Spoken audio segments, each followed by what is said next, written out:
So some pretty interesting news just broke. I woke up this morning and I started to see all the headlines coming in. And so Saudi Arabia, China, and Iran have basically brokered a deal for Saudi Arabia and Iran to open embassies in each other's capitals. So this is pretty wild and pretty impressive considering that these two countries have been known to disagree on a lot of things, to say the least. I mean, a lot of people say there's a proxy war going on right now in Yemen, and it's between Saudi Arabia and Iran. And so the fact that China was able to get these countries to come together and actually have a deal, again, this is just kind of breaking and it's pretty new.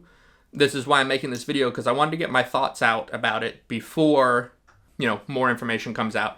Because it's just on paper and just on the headlines based on what's happening is pretty impressive, because we all know that the Middle East has been a mess for years because the United States has been over there causing problems, essentially.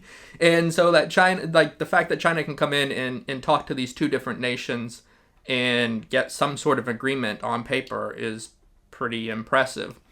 So this kind of goes to this new world order, kind of new world order, where China is trying to lead. And I want to talk about that because I think the reason that both parties were willing to agree to this is because of BRICS. So last year, Iran said they wanted to join BRICS. And more recently, I think also last year, but more recently, Saudi Arabia also said they wanted to join BRICS. So these two nations want to join BRICS, but if they're kind of at war, kind of at odds with each other, then obviously that's not a good relationship to have, right? You don't want your new organization, your new world order to be at odds with each other. So I think China said, hey, look, if you guys want to join BRICS, if you want to join the BRICS nations, and if you want to join this kind of new bloc that is developing and picking up steam, if you want to be part of it, then you have to have at least diplomatic ties. And so opening embassies, they haven't had embassies, I was reading, like over 6 years, they haven't had embassies in each other's capitals, meaning their diplomatic relations have been on the rocks for a really long time. And so I think this is the first step to a bigger inclusion of the BRICS. And this is really important because when we start to look at the nations that are part of the BRICS, this is Russia, which produces a ton of natural gas and oil.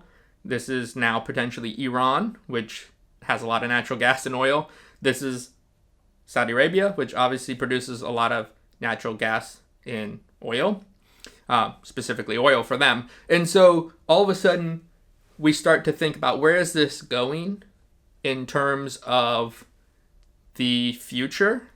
And what I'm starting to think, and what I think is China's plan, or the BRICS plan, China, Russia specifically are probably working on this, is to de-dollarize. So last year, when the war in Ukraine started, the United States weaponized the US dollar. And that was a big shock for most nations, especially nations like Saudi Arabia, who have their sovereign wealth fund in like US assets in US dollars, right? And they trade all their oil in US dollars. That's the whole petrodollar. I did a whole video about this actually previously if you want to kind of get more in depth about the petrodollar and Saudi Arabia specifically. But the idea is, if the reserve currency of the world is no longer safe, where do you put your assets? Where do you put your money? Where do you store your value? And if the United States can turn on any nation at any time and seize their assets and essentially weaponize the dollar, more and more nations are going to say, I don't want to put my assets in the dollar because that is a risk to my nation, to my sovereign wealth, if it's all denominated in dollars. So I think what's happening right now is more and more nations are saying, okay, well, where can we put our money? And China is potentially looking to offer a solution to that with their digital currency, their digital yuan.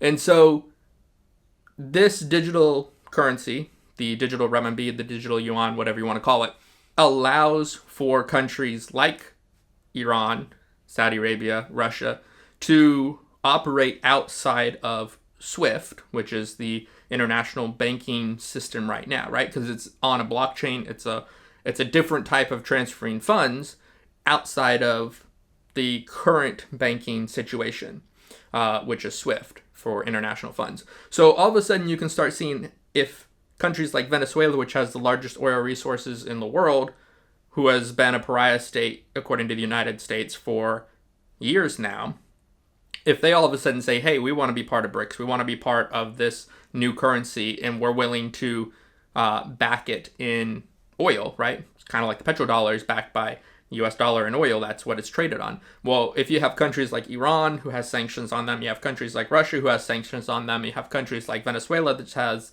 sanctions, all of a sudden say, you know what, we want to join the BRICS, we want to join China, and we want to sell our oil backed by the digital yuan, then all of a sudden you're going to have all these, like it's a new world order where the US dollar is no longer the reserve currency, and that's kind of where I see it going. Obviously, that's a really bad situation for the US, because if their currency essentially loses its reserve currency status based on their own actions, then it becomes kind of worthless. I mean, the US dollar will still have value, obviously, and people will still trade in the US dollar. But if there's an alternative, one that you can get around SWIFT, one that if you accept it, you can trade directly with China without first, accessing US dollars. That's another thing. Like, in order to buy oil, you have to access US dollars in order to buy oil in dollars, right? Because that's what it's denominated in. And some countries can't access US dollars because they don't have export goods, or because of sanctions, or because of any number of reasons why they can't access US dollars based on their economy, which means if you look at Sri Lanka, when they no longer had access to US dollars, their economy collapsed, and then they had fuel shortages. And everybody's like, well, why are they having fuel shortages? It's like, well, because they can't buy fuel with their currency, because their currency is worthless. And they have very little exports in order to get US dollars. So therefore, their whole system collapsed overnight, right? So I think a lot of countries are starting to say, we don't want the US dollar anymore. And this is just one more piece of that puzzle as it comes essentially, potentially, possibly crashing down. And, I'm not wishing for the US dollar to be replaced necessarily, because obviously that'll have a huge economic impact on every country. Every currency, pretty much every currency is pegged to the US dollar.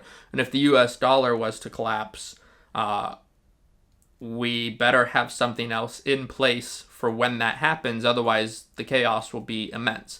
And so I think right now, China's trying to set up their digital currency to replace the US dollar and having some sort of alternative.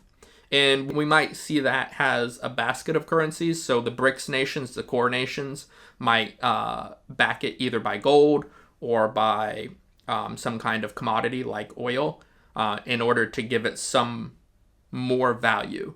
And countries like Russia, China, Saudi Arabia, Iran, and maybe some other countries that join in might back it with some kind of assets so that it's not all under one control, so to say. Because right now the US dollar is under the control of the US, and so they can weaponize it, which we saw happen, and that's scary, right? That's scary for a lot of nations. So you might have some kind of this kind of digital yuan or something else that they develop that would be backed, in each country has some control because they're backing the currency. So it'll be really interesting to see. And obviously this piece of news, regardless of if it leads to some kind of new world order or some kind of expansion of the BRICS, regardless of that, it is obviously positive because it is trying to broker some kind of peace. It's trying to get people back to the table to say, hey, let's not have conflict. Let's try to resolve some of those differences. And, in the past, this was kind of seen as an impossible almost impossible task, and China was able to bring something to the table that both parties are agreeing to. And that's why I think the BRICS membership, and potentially if they laid out the future of what the BRICS is going to be, in their mind, that might be the piece that says, you know what, we want to be a part of this before we can't, or before the whole system gets turned upside down, right? Because it's always better to be a core member than be somebody on the outside trying to get in after everything's been done. So I think China presented them with something that was valuable enough for both of them to put aside their differences. And it'll be interesting to see in the coming months and years what that was for both these countries who have had a long history of negativity, to put it politely, to actually come together and say, no, actually, we want to be a part of whatever it is that China offered them. So that's what I'm curious, and I think it probably has to do with BRICS and potentially a new currency. What are your thoughts? Leave a comment below, because again, this is just off the top of my head. I'm probably completely wrong. So give me your thoughts, because I'm interested in maybe you have something completely different and you see it completely differently. So leave a comment below. I do read all the comments, even though I get a lot of them and I can't respond to all of them.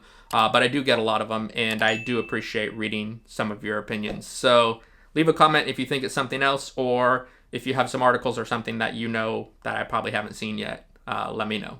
And if you want to see my first video where I was talking about this, you can click here where I was talking about Saudi Arabia trying to make their oil contracts in renminbi. So check that video out.